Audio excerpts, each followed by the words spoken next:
Bienvenidos. Hoy vamos a explorar un territorio fascinante y, la verdad, a menudo ignorado de la astrología. Un territorio lleno de matices. Totalmente. Tenemos para analizar un guión muy detallado que se adentra justo en eso, en las sutilezas que definen la experiencia humana, más allá de los grandes temas de una carta natal. Los llamados aspectos menores. Exacto. Y es que ahí, en esos detalles, es donde a menudo reside la verdadera complejidad y riqueza de una persona, ¿no? Sin duda. Ahí está la clave de muchas cosas. Y para arrancar, el material que tenemos nos propone una situación que creo que a todos nos suena familiar. Es esa sensación de una piedrita en el zapato. No es un dolor agudo, no es una crisis que te obliga a detenerte. Es una molestia. Eso.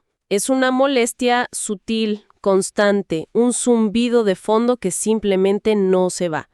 Y la pregunta que se plantea aquí es potente. Si los grandes temas de la carta natal, los aspectos mayores, parecen estar en armonía, ¿de dónde diablos viene esa fricción perpetua? Es una pregunta clave, porque nos obliga a mirar más allá de lo evidente. Claro, nos fuerza a, digamos, afinar el oído para escuchar las notas más sutiles de la sinfonía, no solo la melodía principal. Justo a eso vamos. La misión de este análisis es como doble. Por un lado, descifrar el origen de esas tensiones casi invisibles. Y por otro, Descubrir los talentos especiales, casi secretos, que también se esconden en estos ángulos. Vamos a explorar 5 de estos aspectos que prometen añadir una capa de profundidad increíble a la interpretación. bueno, pues vamos a desglosar esto. Para empezar, aclaremos el punto de partida.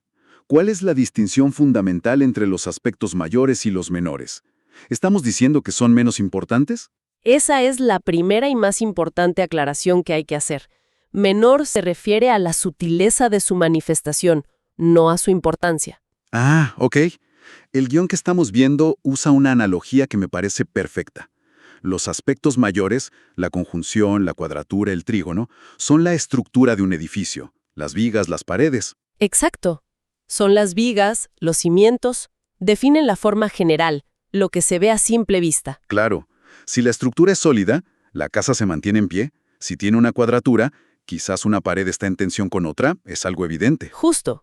En cambio, los aspectos menores son los detalles arquitectónicos, los acabados. Las molduras, Son las molduras del techo, la elección del picaporte, el diseño de las ventanas. Son esos detalles que le dan un carácter único y una atmósfera particular a ese edificio. entiendo.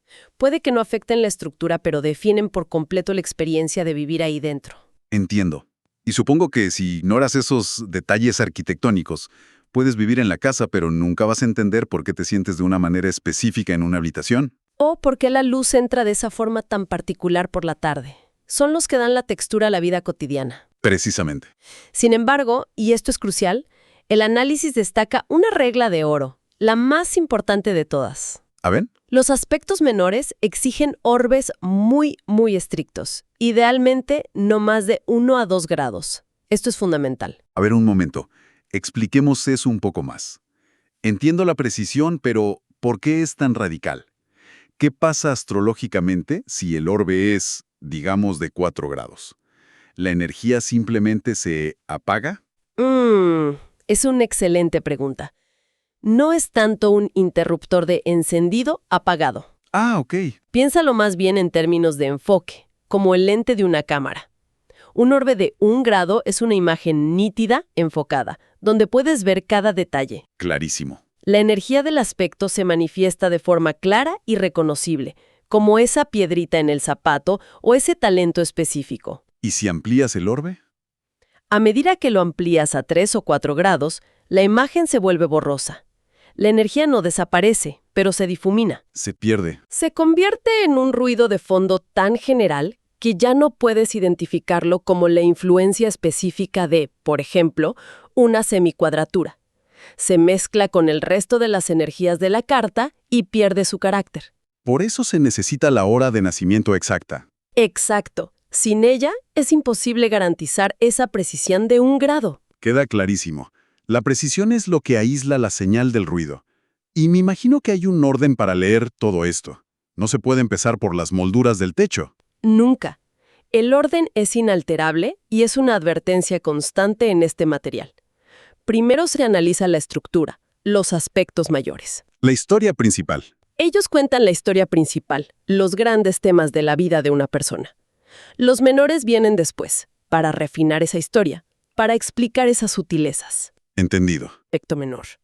Son para añadir los detalles finos. Para dar respuesta a esas preguntas de ¿y por qué me siento así si todo parece estar bien? Justo para eso. De acuerdo. Pues entremos en materia, porque aquí es donde la cosa se pone realmente interesante. Hablemos de esa piedrita en el zapato. Venga. En el guión se describen 3 aspectos que generan distintos niveles de tensión constante, pero sin llegar a ser una crisis abierta. Empecemos por esas fricciones crónicas. Lo fascinante es cómo cada uno describe una sensación muy específica. El primero y más sutil es la semicuadratura, un ángulo de 45 grados. La mitad de una cuadratura. Exacto, la mitad de una cuadratura de 90.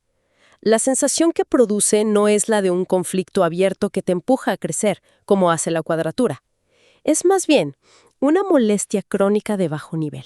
Una irritación. Una irritación interna que nunca llega a explotar, pero que tampoco se resuelve. El texto da un ejemplo muy concreto y fácil de visualizar. Mercurio en semicuadratura con Marte. Sí. No describe a una persona con una mente abiertamente combativa, sino algo mucho más sutil. Exacto. Pensemos en alguien en una reunión de trabajo. Tiene una idea brillante, pero al expresarla, sus palabras suenan un poco más críticas o cortantes de lo que pretendía. Sin querer. Claro, no es que quiera atacar, es esa energía marciana que raspa un poco la comunicación mercurial. Y esa persona luego se va a casa pensando, ¿por qué siempre me malinterpretan? ¿Por qué la gente se pone a la defensiva conmigo? O puede sentir una agitación mental constante, como si su mente nunca estuviera del todo en calma. Esa es la semicuadratura en acción. Es una fricción interna, agotadora. Y que además, al ser tan sutil, es difícil de identificar y corregir. No es un error garrafal, es un casi. Me parece muy revelador. ¿Cuál sería el siguiente nivel de tensión? El siguiente escalón es la sesquicuadratura, un ángulo de 135 grados. Una cuadratura y media. Se puede pensar en ella justo así. Aquí la presión es más fuerte y persistente. Si la semicuadratura es una piedrita en el zapato, la sesquicuadratura es como llevar un zapato que es medio número más chico. Uf, qué buena analogía. No te saca una ampolla de inmediato, pero al final del día estás agotado, adolorido y no sabes bien por qué. Es una tensión de nivel medio que nunca permite una comodidad total. Y el ejemplo que se propone es Sol en sesquicuadratura con Saturno. Esto no sería un bloqueo total de la identidad, que sería más propio de una cuadratura, ¿cierto? Claro. Sino esa sensación constante, esa vocecita que dice, nunca es suficiente. Exacto. Es la persona que consigue un gran logro y en lugar de celebrar, su primer pensamiento es, podría haberlo hecho mejor, o ¿y ahora qué? Una autocrítica constante. Sí, una presión interna que siempre está ahí socavando la satisfacción. Un sentimiento crónico de no estar a la altura, sin importar la evidencia externa. Es una fuente de estrés muy, muy difícil de aplacar. Entiendo. Y eso nos lleva al más particular de todos, según describe el material. El quinsulcio, o inconjunción, de 150 grados. Se menciona que es único. ¿Qué lo hace tan especial? Lo hace único el hecho de que se forma entre planetas en signos que no tienen absolutamente nada en común. Nada de nada. Nada. Ni elemento, ni modalidad, ni polaridad. Son, por definición, energías totalmente incompatibles. No se entienden, no se ven, no tienen un lenguaje común, Pero están ahí. pero están obligadas a coexistir en la misma psique. A las 5 de la mañana para meditar en silencio. Y el otro es un músico de rock que ensaya con su banda hasta las 3 de la madrugada. Exacto.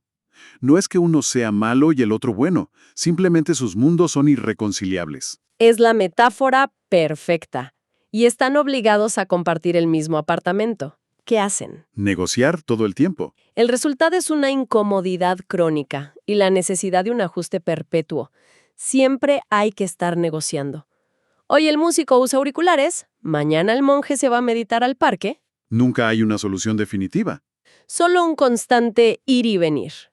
La sensación interna es de no encajar nunca del todo, ni con una misma, ni con el entorno. Un momento. ¿Me estás diciendo que hay partes de una persona que están destinadas a nunca integrarse? Mm, Eso suena increíblemente frustrante. En un mundo que nos empuja a la coherencia, a ser uno mismo, esto parece una condena a la disonancia. De verdad, no hay una solución final, solo un ajuste para siempre. esa es la clave y lo que lo hace tan profundo. No se resuelve en el sentido tradicional. No se fusionan. No. La solución no es que el monje se vuelva rockero o el rockero se vuelva monje. La solución es volverse una maestra de la negociación. Ah, claro. Un ejemplo muy común es Venus en quincuncio con Plutón. Por un lado, Venus en un signo como Géminis desea un amor ligero, social, divertido, Simple. y por otro, Plutón en Escorpio necesita una intensidad profunda, transformadora, una fusión casi obsesiva. Son dos necesidades afectivas que no pueden coexistir cómodamente. Entonces la persona oscila entre querer relaciones superficiales para evitar la intensidad y luego sentirse vacía. Y después buscar una conexión profunda que le resulta asfixiante y de la que necesita escapar. Un ciclo sin fin, exactamente. Pero aquí viene lo interesante que resalta el análisis. El regalo oculto del quincuncio. Ah, tiene un regalo. Claro, precisamente por esa necesidad de ajuste perpetuo, la persona desarrolla casi por obligación una flexibilidad y una adaptabilidad extraordinarias. Se vuelve experta. Aprende a manejar situaciones complejas, a vivir con la contradicción, a navegar paradojas que la mayoría de la gente no toleraría. Se convierte en una experta en manejar la disonancia. Un superpoder nacido de una incomodidad crónica. Totalmente. Esa idea de que una dificultad esconde un don me parece fascinante. Y me sirve de puente. Existen aspectos que sean más directamente sobre talentos, sin necesidad de pasar por esa fricción. Absolutamente. Y aquí el material nos introduce en un terreno completamente diferente. 32 grados. Vale, pero el trígono, que es un aspecto mayor, también se considera un aspecto de talento y facilidad. ¿Cuál es la diferencia? ¿Por qué necesitaríamos otro aspecto de talento? Es una distinción crucial y muy bien definida en estos apuntes. Un trígono es un talento amplio, obvio, que fluye con facilidad. Como tener buen oído musical. Exacto. La persona es afinada, aprende a tocar un instrumento con facilidad. Es un don que fluye de forma casi automática.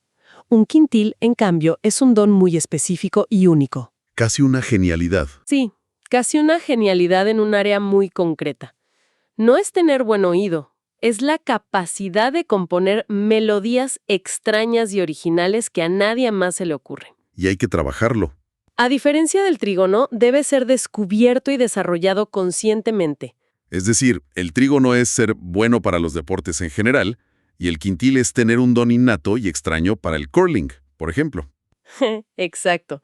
Algo que no es obvio y que requiere que te topes con ello para descubrirlo. Claro, Se manifiesta como una habilidad especial que otros admiran y a menudo no pueden replicar.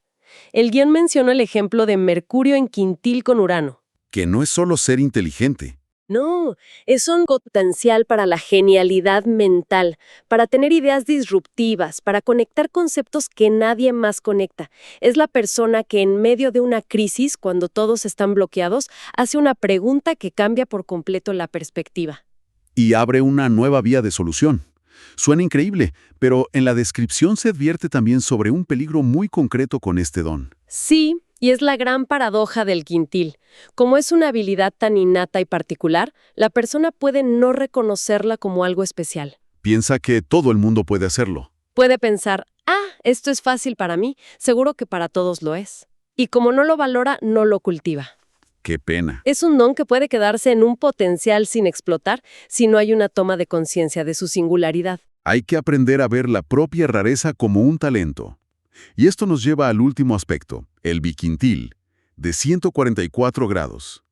Si el quintil ya es un don de genialidad, ¿qué más puede ofrecer el biquintil? El biquintil es el doble del quintil y representa un talento creativo aún más específico, sutil y refinado. Más pulido. Si el quintil es la idea genial, el biquintil es la ejecución maestra, es el toque mágico. Es la diferencia entre ser un buen escritor y ser un maestro estilista. O sea, es el siguiente nivel. Es un don que, según se insiste en el análisis, a menudo se revela con la madurez y con años de práctica. No es un talento obvio en la juventud, porque requiere ser pulido. Claro, hasta alcanzar la perfección.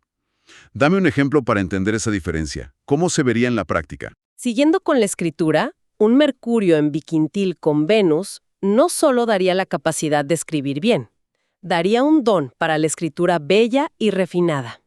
Una capacidad casi inconsciente. Sí, de comunicar con un altísimo sentido estético. Es la persona que elige la palabra exacta no solo por su significado, sino por su sonoridad, su ritmo, su peso en la frase. ¡Wow! Es el arte en su forma más pulida, donde la técnica se ha vuelto tan refinada que parece magia. Es la maestría que solo se alcanza cuando el don inicial del quintil se ha practicado durante años. Entonces, ¿qué significa todo esto? Si hacemos una recapitulación, parece que estos aspectos menores son los que realmente añaden la verdadera complejidad y el color a la historia principal. Son el guión de nuestra vida interior. Sin duda, cuentan la historia de las sutilezas de esas experiencias que a menudo son difíciles de poner en palabras. Pero que definen nuestra realidad cotidiana. Por un lado, tenemos las tensiones, que ya no son un problema abstracto, sino sensaciones muy concretas. La semicuadratura, como esa irritación de fondo. La sesquicuadratura, como esa presión crónica que agota. Y el quincinquio, como ese baile del ajuste perpetuo entre partes de nosotros que los entienden. Y por otro lado, los dones, que no son talentos genéricos, sino regalos muy particulares. El quintil como esa chispa de genialidad única que debemos identificar y atrevernos a desarrollar. Y el biquintil, como esa promesa de maestría, ese don refinado que llega con el tiempo, la práctica y la dedicación. Y siempre recordando la regla de oro que has mencionado varias veces. Analiza la estructura principal primero. Siempre. Los menores son para refinar, para buscar explicaciones a esas sensaciones sutiles que no tienen una explicación obvia en los grandes temas de la carta. Lo que me parece más provocador de todo este análisis es la perspectiva que nos invita a considerar.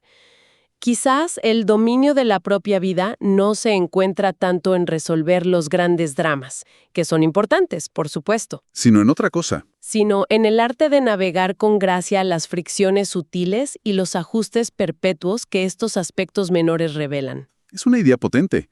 Nos lleva a una pregunta interesante para la reflexión personal. ¿Y si el verdadero crecimiento no reside en las batallas ruidosas, sino en el silencioso y constante arte de la adaptación? ¿En aprender a vivir con nuestras propias y maravillosas contradicciones? ¿Y en el desarrollo consciente de esos dones únicos que nos hacen, en el fondo, irrepetibles?